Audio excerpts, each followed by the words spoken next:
welcome. My name is Mickey Edwards. I'm the Vice President of the Aspen Institute, so welcome to all of you for this. We're going to have, I think, a very interesting, I hope exciting panel. Brought together people who I have enormous regard for. First, before I introduce them, let me say this is a good time to turn off the cell phones you turned on as you were going after your last thing. And something I'll throw in besides turn off your cell phones, having sat in through a number of these. People around you will probably appreciate not being distracted by watching you watch your cell phone as we're going.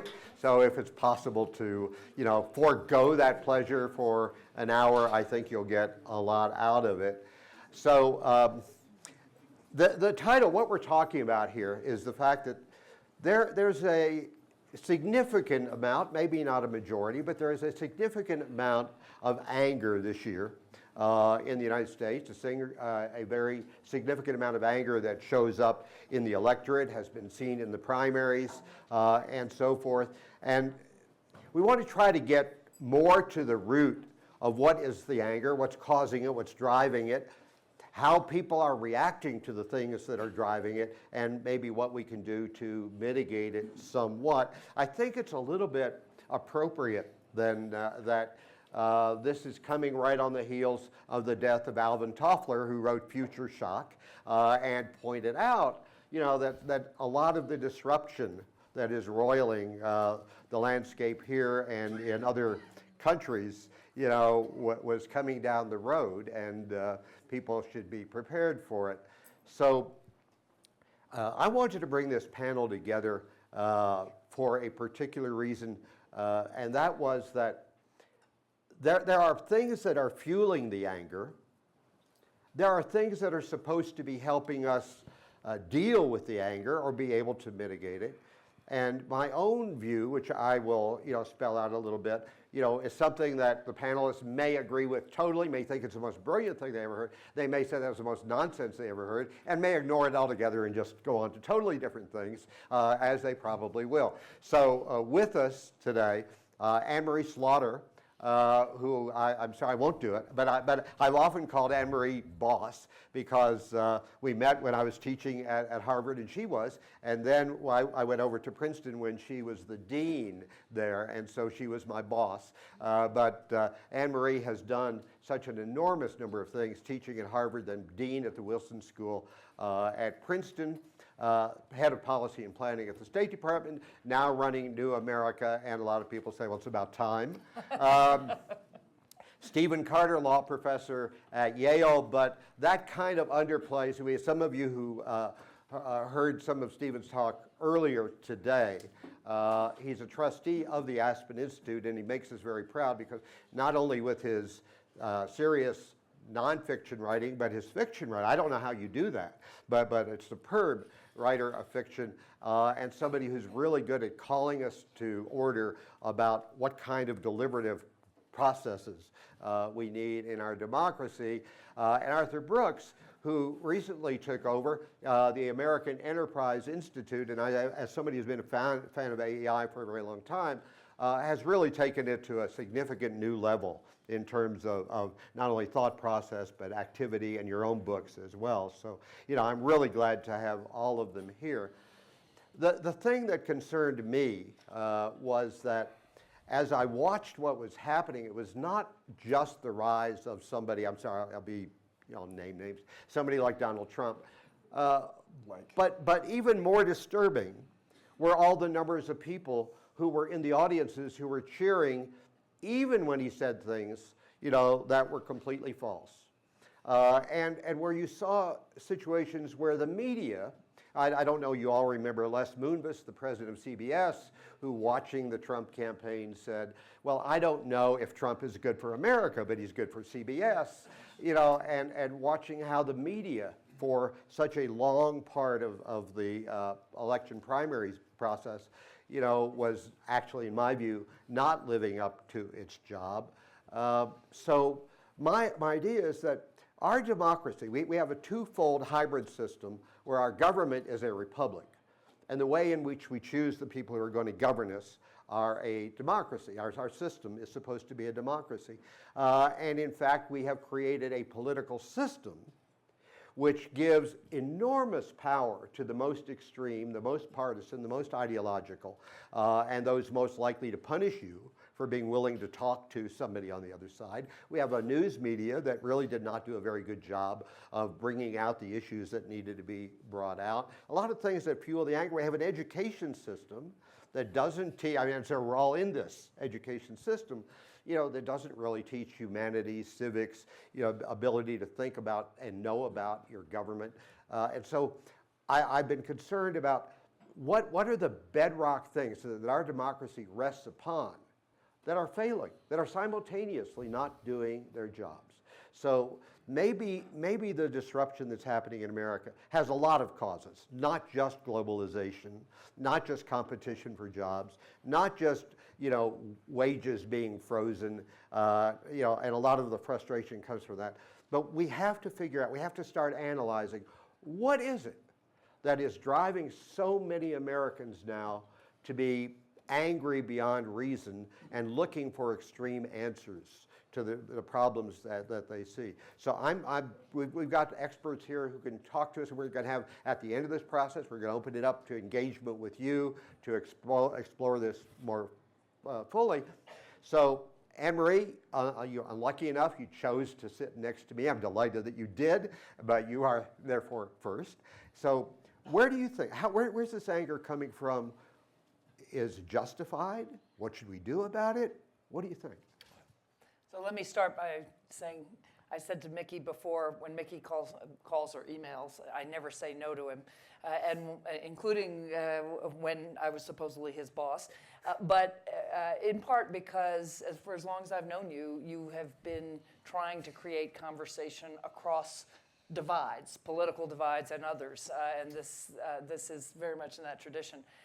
So I will start by agreeing just with the level of anger. I think that's evident. I will just say I see it on social media. I have a large Twitter following. The level of nastiness, which frankly, as a woman on social media, and there's a lot of data on this, you get it anyhow, but it is a viciousness that is almost frightening and quite impervious to fact. Not that Twitter is the best place to have a reasoned dialogue.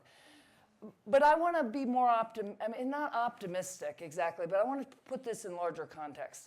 And I want to start by saying I think what we are seeing is anger at a disruption of our economy and really our social order of the magnitude that we saw when the agricultural age gave way to the industrial age. So just to remind you, when the industrial age completely upended how people lived and worked from small cottage industry farming villages to going to factories in another place from your family to work, which is the same kind of profound upheaval we're seeing now, we got Marxism. We got Marxism and we got World War I and then we got World War II. Though that upheaval that many of us here are old enough to remember was a direct outgrowth of the changes wrought by the Industrial Revolution. And that is what we are seeing the beginnings of today. The digital revolution, from moving from the Industrial Revolution to a digital revolution that we're just at the beginning of. We're about where Steve Watt inventing the tea kettle in terms of what's coming. It's completely upending how we work, what the sources of value are, how people can support their families if they can at all. And it creates tremendous fear and rage in the sense that you are at the mercy of forces you cannot control. Just think about all of us, just a little example, think about what happens when your technology that you depend on goes down and it's a black box and you can't fix it, but your life depends on it. Unreasoning rage, at least in my case, many times, right? I mean, just little example. And then imagine what that feels like when those forces are completely upending your assumption about the life you're going to lead. Will you be able to support a family? Will you be able to support yourself?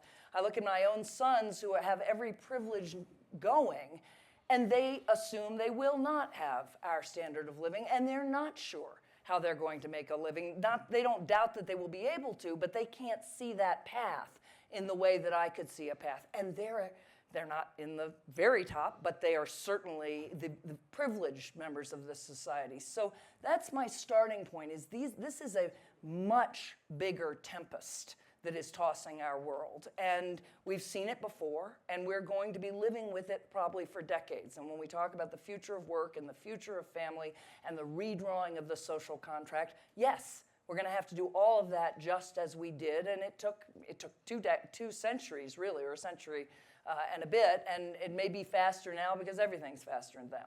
So that's the first thing I want to say. But then I also want to say there are many brighter spots than we are seeing. Anybody who's followed Jim Fallow's and Deb Fallow's American Futures, where the Atlantic and Aspen Ideas Festival, Jim has spent the last 3 years flying with his wife around the country in a small plane, going to smaller communities and cities.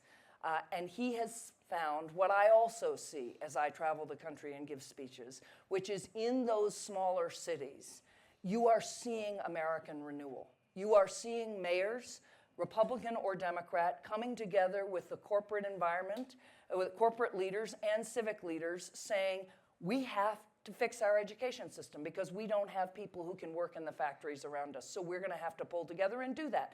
And that may be an apprenticeship system, and that may be investing in community college, but it's happening.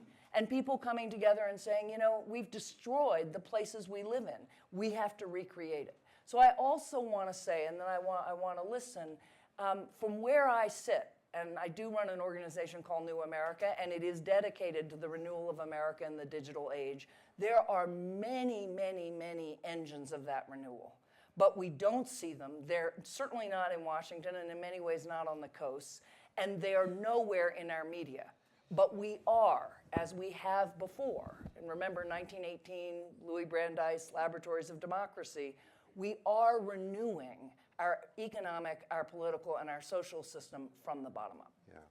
Stephen, is it the change in what's happening? Is it the pace of change? Or what is it? What's the problem here? Well, let me start by saying that I think I agree with pretty much everything that Anne-Marie said, but I also, in the end, go in a slightly different direction. The first thing I want to say is there's nothing wrong with anger in politics. It's not inherently bad. If we're inherently bad, we'd be in a lot of trouble, because anger has been a feature of our political system since George Washington retired and decided not to run for a 3rd term, and we had to decide who was going to replace him. Unreasoning anger has been a feature of politics for a very long time. News media that do a terrible job and aren't interested in the facts has been a feature for a very long time, and somehow we've muddled through all of those things and all of these great transitions, and there are other transitions as well. That is the transition to modernity, which is still stirring our world and is stirring the larger world. You see it stirring the Islamic world, you see it elsewhere as well.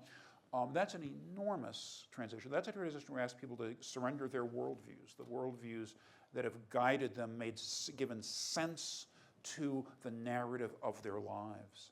And we're saying to them, you know what, out with the old, in with the new. Even if that's a correct thing to do in some cases, we have to recognize that's another enormous transition. And we've seen this before. Again, not all transitions are economic. You think of the Copernican revolution, think of the Darwinian revolution. What we saw in each of those was what you could refer to as anger, but what it really is, I think, is a determination to hold on to those things that I think give meaning to my life. Now, in the current age, in the current electoral cycle, I don't have any way of measuring how many people are angry or just seem to be angry. You asked Mickey about the people who go to these Donald Trump rallies and so on. I wrote a piece for Bloomberg about that, in which I suggested analyzing it by thinking about what's known as the economics of fame. And in the economic analysis of fame, there are several different ways you attain fame, but the important thing is once you have fame, what you will do in order to keep it. There are people, we all know them, entertainers, some musicians, some actors say, who maintain their celebrity in part through outrageousness. And the outrage is seen by the economists who studied this as a signal to the fans, don't worry, I will never be part of the establishment.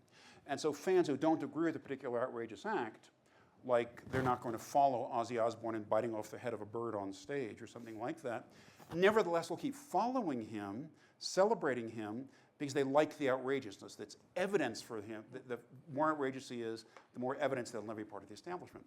And so if you imagine a kind of anti-establishment, anti-elite anger, it's actually very easy to understand why people would cheer Donald Trump for saying things they actually don't agree with, because he's signaling them, don't worry, I'm never going to back off, I will never be part of the establishment, and so on. And it doesn't matter if you think he means any of this, and it doesn't matter if you think what you think of the people who follow him, although I hope you have some degree of empathy for their situation. But what matters is to understand the phenomenon that anger can attach itself to outrage if the anger itself is aimed at elites, whoever they are, which usually means the people in this room. For example, we are in that sense, the elite. At Yale Law School, we did a study of our entering class a few years ago, and more than half the class was from the top 1/2 of 1% of the income, as their parents were, not the students. Well, some of them were students, but not most of them. Their parents were in the top 1/2 of 1%. And this is a place where we train leaders and so on. And you see this phenomenon all over the place. One last point about what Mickey said. So do we fix this with education? Do we fix this? I don't know if we can fix it.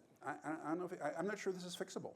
For the reasons in part that Anne-Marie said, I'm not sure what it is we can fix. I would like Americans to know more about how government works, but if they don't know, they're still entitled to their views. I suspect there are issues that you and I in this room could debate, and you would say, Carter's a fool, he doesn't understand that issue at all, But I hope I'm still entitled to my view and my vote. Well, if I did vote, I'd be entitled to my vote and so on. I don't know if it's fixable, but I do think that to the extent that education focuses heavily on skills, heavily on those factory jobs, we do begin to lose the other component. We're stuck in that sense. On the one hand, there are things our kids need to learn in order to function in the new world. On the other hand, there are values and virtues that are central to democracy, and frankly, I would say central to America, that we should be debating and talking about, that our kids also need to have inculcated. Because inculcating values is extremely hard work, and if there's not general cooperation in it, it can't be done. Yeah, Arthur? There's a lot for me to agree with, obviously, and I will down the line. And I want to start by agreeing with the idea that we shouldn't regret just the presence of anger necessarily. Why? Because anger, particularly justifiable anger, when we're angry on behalf of people who have less power than we do, that's a good thing. That's actually the mark of a good society, and that's the nature of a politics that's actually standing up for people who are powerless, people who are at the periphery of society. So I don't think we should regret anger per se. But the problem is when anger is the salient characteristic of a political system. And there's a name, that's populism.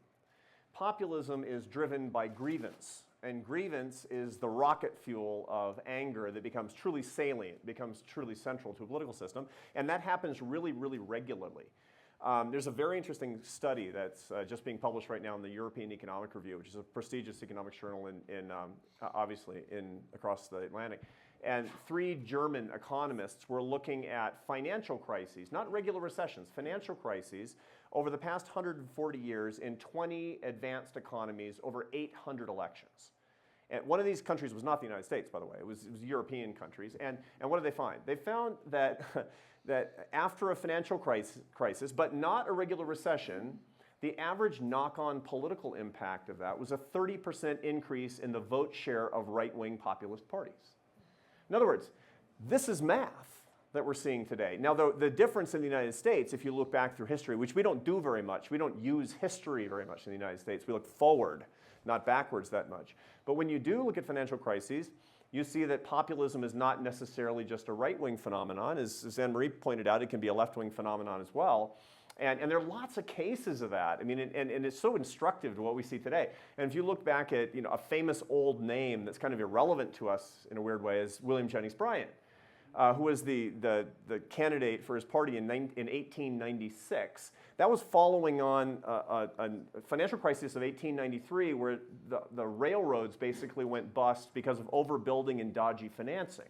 In other words, it's a great big bubble and it burst. And then in 1896, there was a silver bust, and two financial crises, one on the heel of the other, had a deep recessionary impact. And the result was a man like William Jennings Bryan became the candidate for the Democratic Party, and was the candidate, by the way, for 3 cycles. This stuff can last. Cautionary tale here. It doesn't just go away, right? But my God, and to give you an Trump. to give you an idea who William Jennings Bryan was. I mean, we just think about the Scopes monkey trial at this point. To give you an idea who he was, and he was the central character of the Democratic Party for 12 years. H.L. Mencken, the great writer, in his obituary of William Jennings Bryan said, and I quote, "Imagine a gentleman, and you are imagining everything that he was not." Sound familiar? There's nothing new under the sun, my friends. Okay, so the real question then is, how do societies get out of the cycle of populist grievance rage, the anger that we're talking about here? And that's what's interesting to us, because those of us who are blessed with leadership positions, we have to be part of the solution. Because if we don't, then we're just kind of either checking out into a monastic type of existence, or we're actually part of the problem. Now, looking right now, there are a couple of things that make the populist moment right now especially central to the experience. One, it's not just the ecosystem, which had historical inevitability. The second were a couple of black swan events that happened. One was that media are going bust, and they saw Donald Trump as bank. So CNN gave Donald Trump an 80% earned market share of earned media. 80%. I mean, and they basically treated him like Anthony Bourdain, completely uncritically, as a reality show star on CNN. I mean, and this is responsible fourth estate nonsense. It's about money. Yeah. It's about not going out of business for another year. That's what it comes down to. It's not right. And I'm right on this, because that's why you turned off the TV a few months ago, right? The second is a field of 17 candidates on the Republican side. So these are basic anomalies that propel this to the candidacy. That notwithstanding, we've seen this before in history. What actually resolves this in relatively short order when it can be? And the answer is basically one thing, which is a moral consensus that comes from aspirational leadership. And I know that's really amorphous, but let me try to nail that down a little bit. We have a tendency in our world, and Anne-Marie and I run think tanks, and the tendency for those of us that are center-left or center-right to say that we got to come together in the middle, right? That's not true. I think that you should hold the views that you hold. If you're a big right-winger or a big left-winger, that's great. But what we need to remember is the moral consensus of the American experiment, which is not an unprecedented historical event. And what is that? In my view, that's pushing opportunity to the people who need it the most. See, to commit a little bit of political science on you, one of the things that you find is that when a society is actually less outraged and cooperating more, it's not because everybody agrees politically. It's because a moral consensus is something around which concentrically different opinions can circulate as a competition of ideas. When the moral consensus collapses, and we're not talking about pushing opportunity to the people who need it the most, but rather militating for my rights, what happens? That opposing viewpoints hit each other head on and become an ideological holy war, and that's what we see. So if we want to do something differently, those of us who are in positions of responsibility, we need to reestablish the moral consensus while preserving our particular ideological viewpoint. Oh, can I disagree? Oh, go for it. I mean, so lots of things I liked, but I'm all for pushing opportunity to those who need it most. I will sign on to that moral consensus, but we don't know. We're looking at an economy where we have no idea what those jobs are. What we know is that a bifurcation of great jobs with huge rewards and really bad jobs that do not even support a family, right? You can work 3 minimum wage jobs and have fun trying to actually have a family, raise them, educate them. And those jobs, as just think about what we've seen even in the last 2 years. You walk into a CVS, there's no cashier anymore, right? So all those jobs are going. And frankly, accountant, pharmacist, any job that can be routinized as we develop ever more effective artificial intelligence, those jobs are going away. So we're looking at a future where even folks like us trying to think about what are the careers of our children, or much less the wider society that we care deeply about, don't have answers. We really don't have answers. I wish we did. That's why we're talking about things like, the reason I think Silicon Valley likes universal basic income is because they're thinking, if we don't do something like that, the pitchforks are coming, right? Because you're just getting this tremendous bifurcation, which is the nature of the technology. Now, I think we're going to find a way through, but I don't think it's as if we could just say, this is what we have to do, and here's how we have to do it. I'd be all for it, but I don't think we know how to do that. I want to make one small comment also about what Arthur said and what Anne-Marie just said. There's another problem in rebuilding, let's say, this moral consensus, even with aspirational leadership. And the problem is not just that politics have changed, we've changed as people.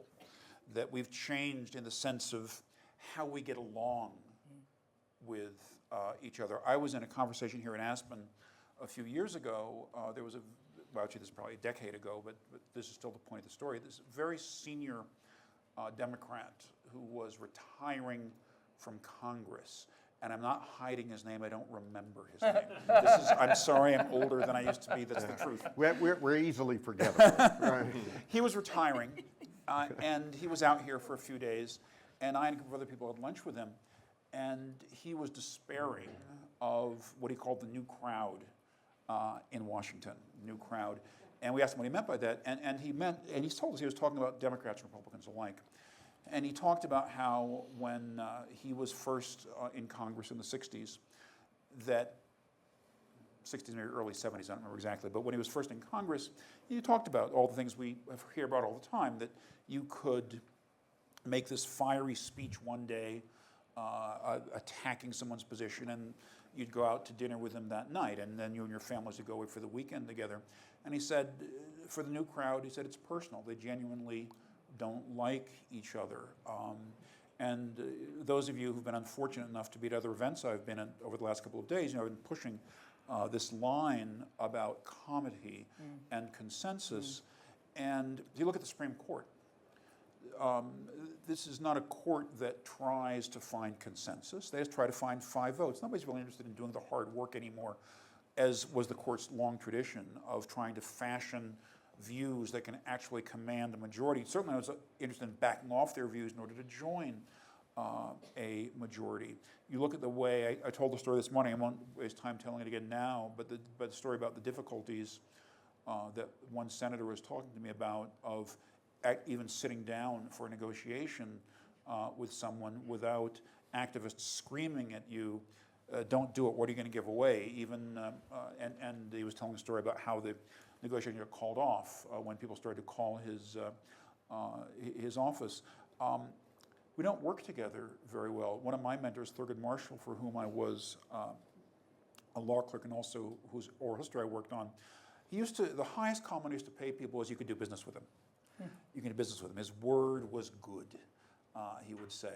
And people have a hard time doing business, and if we're in a situation where we have a hard time doing business, even if we stick to our positions, which I agree with you, Arthur, we absolutely should, then it's not clear how we're going to be able to come together on aspirational leadership, because we're going to have a lot of trouble finding the shared aspirations because we spend so much time at each other's throats. And that's not just Donald Trump. This is a trend that's been going on, that's been getting worse for some time. So if we're looking for a moral consensus, it's not just the example that you give of how things have changed in Washington and Congress, which I saw.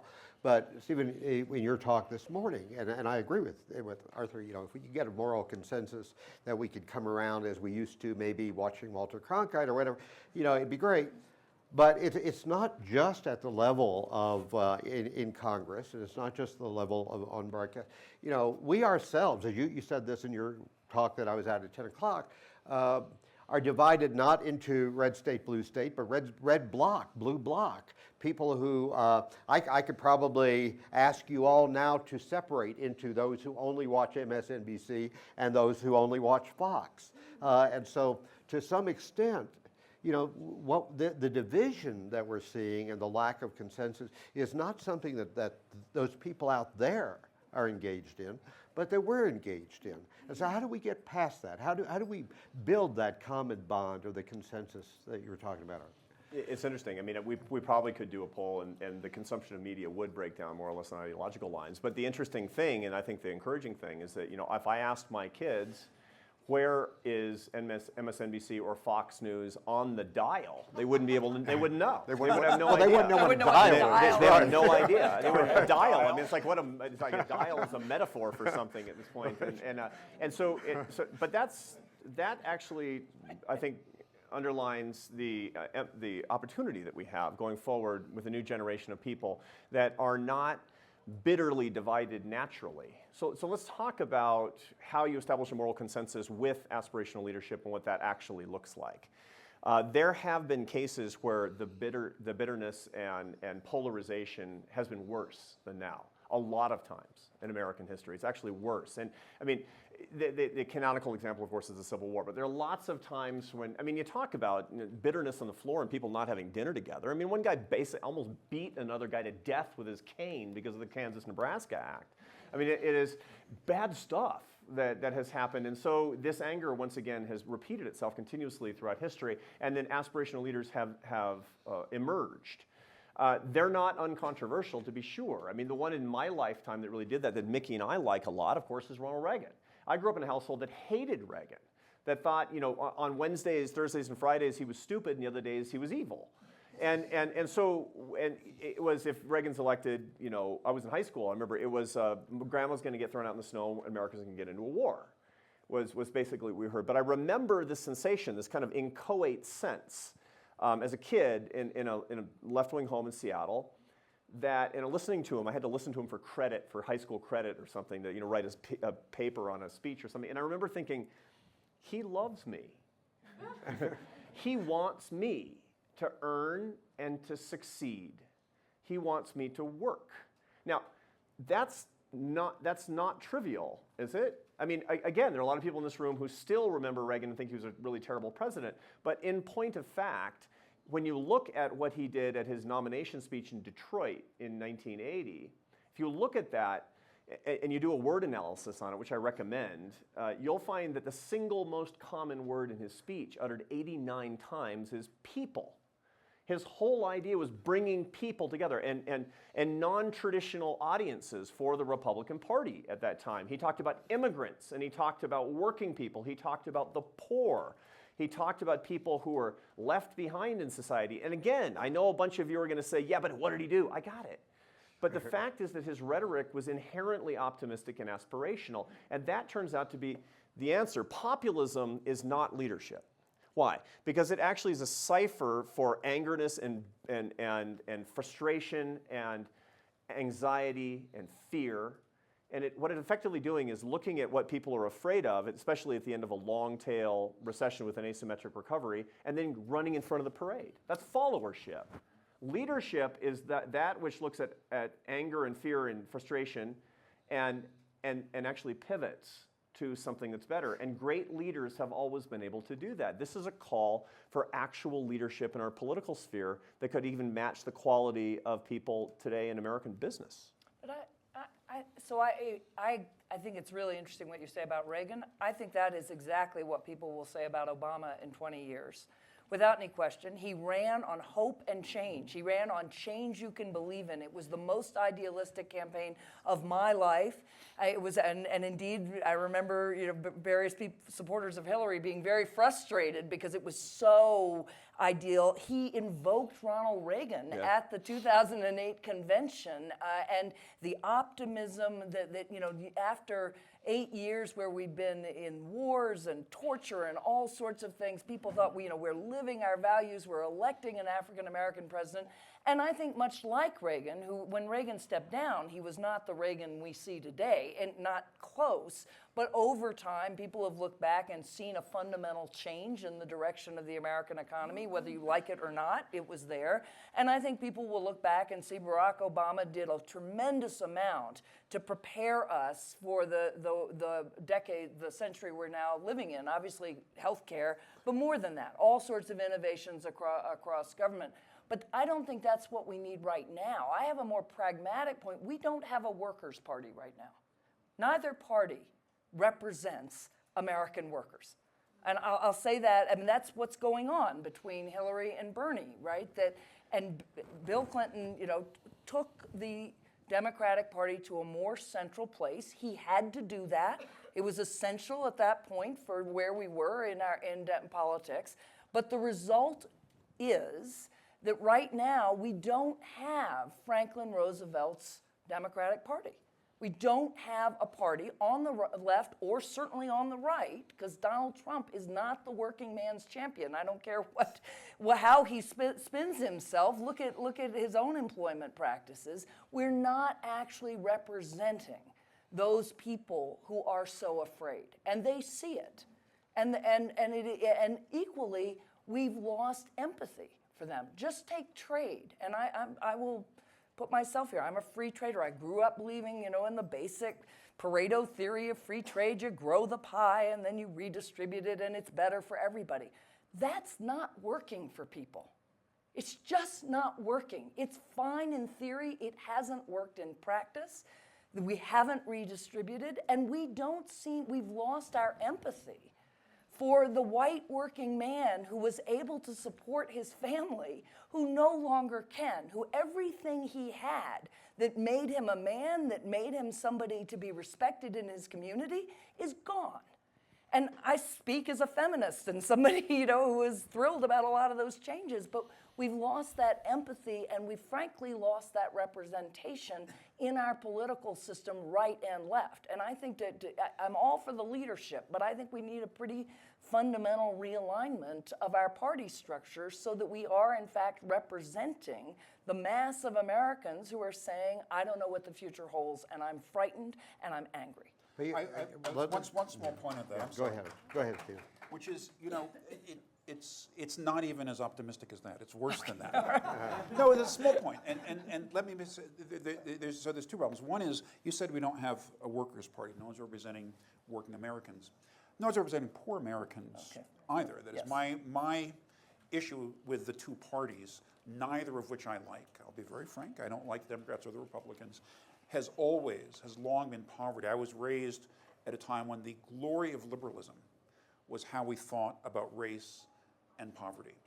And these are not big issues in politics today, and that's a loss. But let me put politics to one side, because I don't think that if there's a problem of anger in America, which I think there is, it's not clear to me why politics has to be the solution. That is, I think we may be putting too much on the system in thinking that, well, if Obama, well, if Reagan, well, if Roosevelt, and so on, and so on. I think those days are gone. I think that's gone. I think that one of the ways to build consensus, in a sense, is to move away from politics, at least electoral, partisan politics, to look for consensus in communities and elsewhere around things where people can actually work together. And you talked about some of the mayors. I've been on panels with, for example, pro-life and pro-choice people talking about working together on adoption issues and things like that. That is at the community level, not a program, not a Washington. And this is not a big government argument. It's just that I'm not sure the solution is going to be found there. And I think that politics today occupies too much of our lives. There was always anger in politics in the past, and it wasn't just people being beaten. It wasn't just Charles Sumner being beaten. It was candidates sometimes being killed in the 19th century, some disappearing and never seen again. But politics was brief. would you say people would spend a few weeks or maybe even a month or two arguing about these issues. Yeah, wouldn't that be nice? Arguing about these issues, but they didn't have this constant investment. Every day, let's see what's going on in politics. Every day, let's look at a poll. That my entertainment is going to be following what's going on day after day after day. And if we don't escape that cycle, if we don't, all of us take a breath and sit back and ask ourselves, not our politicians, what our aspirations are, what our values are, what hold us together as Americans, I just don't think politics is going to fix this for us. So I'm going to turn in a second to the audience, but let me, you're talking about the discordance, and first of all, I don't like either party either, and Ronald Reagan, carried 48 states, could not win a Republican nomination today, but I think let's not ignore the part of education. Our education system is basically vote tech now. It's teaching you, no matter even the best schools, how to earn a living.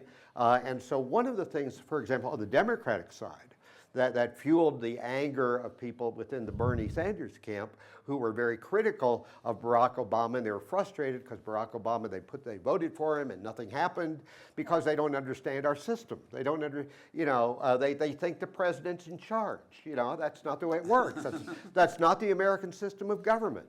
Most of the power is in Congress, and a lot of the people who are most angry don't vote in the midterms, for people in Congress. So I think there's a piece of this is that people are angry because they haven't taken the effort, and the schools don't teach them about how to engage with the system, how to understand the system, where the points are, and to make the change themselves. But so I got the sign there, that was 15 minutes, and you all can get in here too. But I did say I want to give time for you all to get into this discussion. And so who's got microphones? Okay, so here's one right here, Thank you, very interesting discussion. Arthur, I have a question for you. Ken. What are the implications internationally, positive and negative, of this current wave of anger for our position as the guarantor of the world's security and financial system? It's Ken Buckfire, and who teaches at Columbia, and so he thinks an awful lot about how to fix companies that are failing, and so he's thinking systemically about how we can fix our country and the international system as well, understanding that you have to have a guarantor.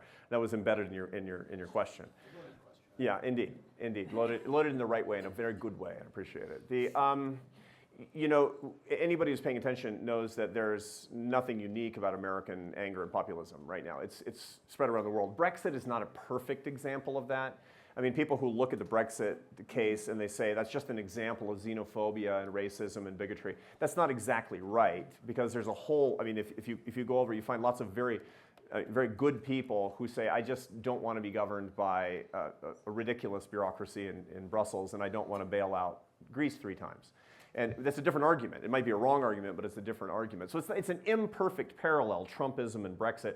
But there is unbelievable levels of populism going on all over the world. I lived in Spain for many years, and I'm just awestruck at the rise of a Leninist party. Well, yeah. In Spain. Podemos is a Leninist party. It's something that we could never conceive of. It makes Bernie Sanders look like Ronald Reagan. It's really quite something. They say, Bernie Sanders, he's such a right-winger, because he doesn't want to abolish entirely the capitalist system. And so that's spreading around the world in a very big way.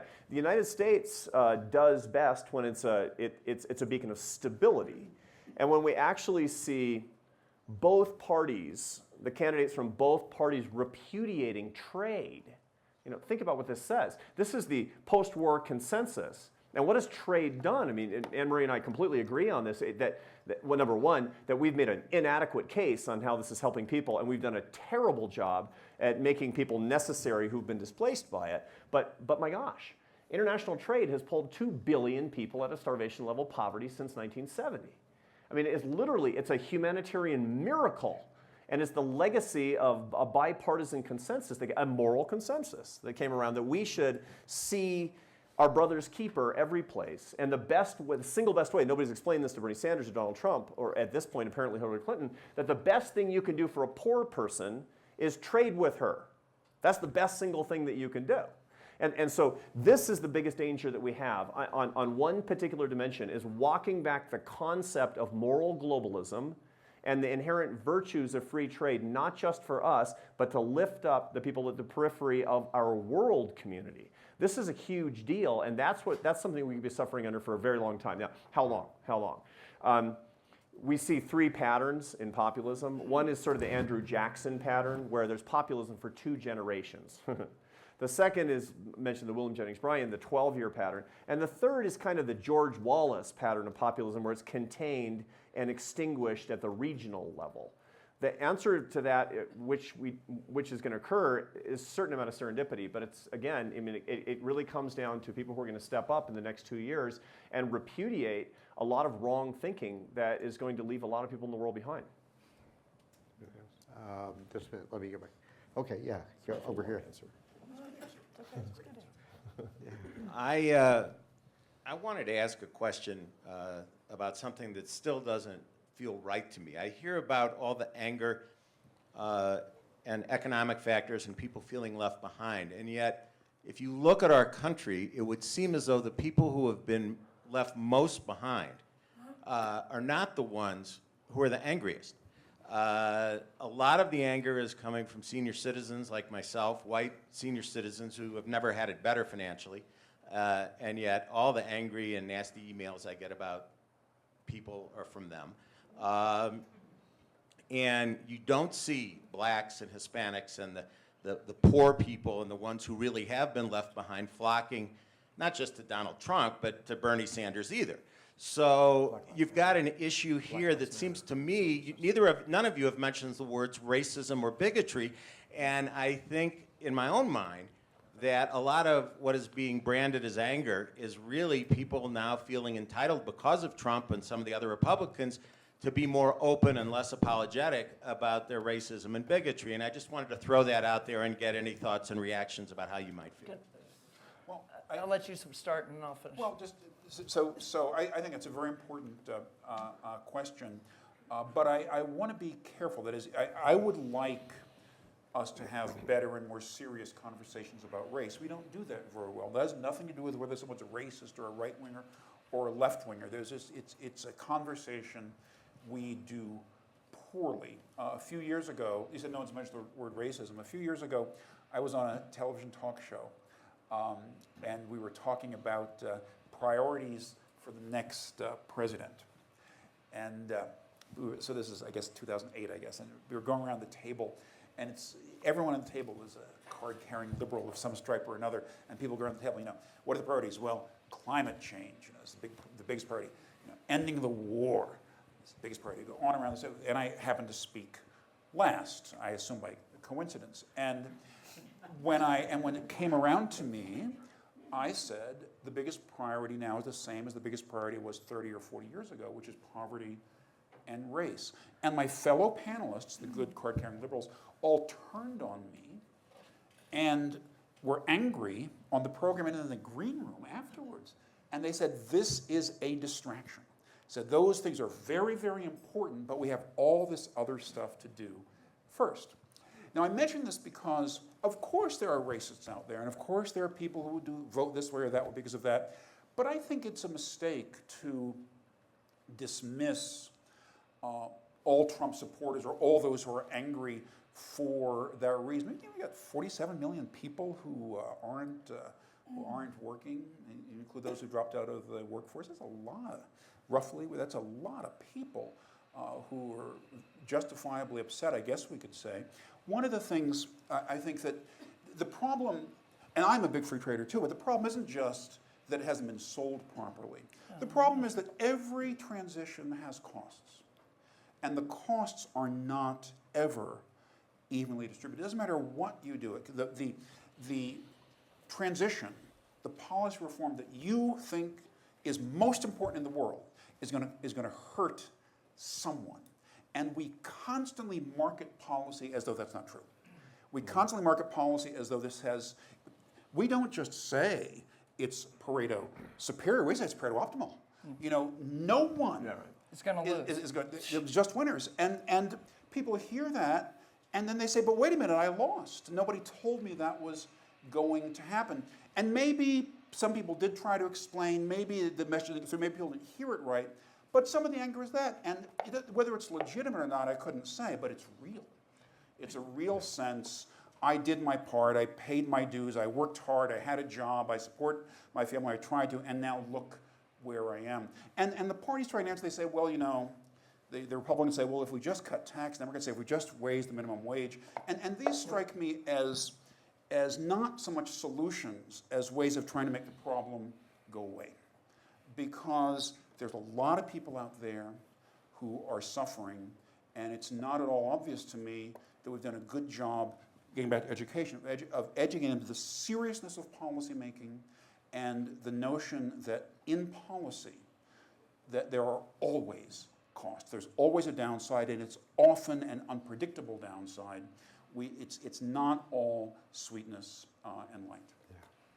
I want to second the point about not recognizing that there really are losers here. And that's, I mean, to your point, Arthur, yes, it's pulled 2 billion people in the world out of poverty, but it's put people in Michigan and Wisconsin into poverty. And we rule, I mean, as children of the Enlightenment, we may believe in universal values and think globally, but we have responsibilities as leaders of national countries, not globally to think there. But I want to speak to an even bigger change. And this time last year at Aspen Ideas, I was on a panel with Eric Liu. And Eric Liu had written this wonderful article in the Democracy Journal about cultural literacy and how it's changing, what it means, what should you know as an American. And his opening line is, America is slowly, agonizingly, but inexorably. Being American is slowly, agonizingly, but inexorably being decoupled from being white. And that is every bit as profound as the technological change I was talking about. In 2050, when you say an American, that person will not look like all of us, most of us, many of us in this room. And that's enormous. There is racism, but there is also this sense, again, of, wait a minute, the world I knew is not the world I live in, and I don't recognize this anymore. And when you look, and you really can see it, when you look at Trump supporters versus Bernie supporters, I look at the America that was and the America that will be. And what we need now, I actually think, is less aspirational leadership than someone, not in my New America capacity, but in my individual capacity, I do think Secretary Clinton can do this, someone who's less about great aspirational speeches and more about doing the really hard work of weaving the relationships across the aisle, but also kind of community by community and slowly and painfully getting things done. Because I think that will actually make more of a difference, and bringing together, and I do think this is essential, the America that was and the America that's coming, because it is such an enormous change. It's we will be at our sesquicentennial in 2026, and that America will look very, very different than the America, certainly the America our founders recognized. Had we included everyone as citizens, it would have been a little different. But that's a deep, deep change. Yeah, let me add to that. So James McGregor Burns, and many of you followed him, we're insisting, and many other people do too, that what we are in great need of in this country is really transformational leadership. To which my response was, no, everybody thinks they're a transformational leader. We need transactional leadership. That's what we are really lacking today. Well, so I was told, I mean, we could go on. I know a lot of you have questions, but we're at the end of this. I think we are so lucky to have the three of you here. Thank you so much. Thank you. Thank you for doing this. It really,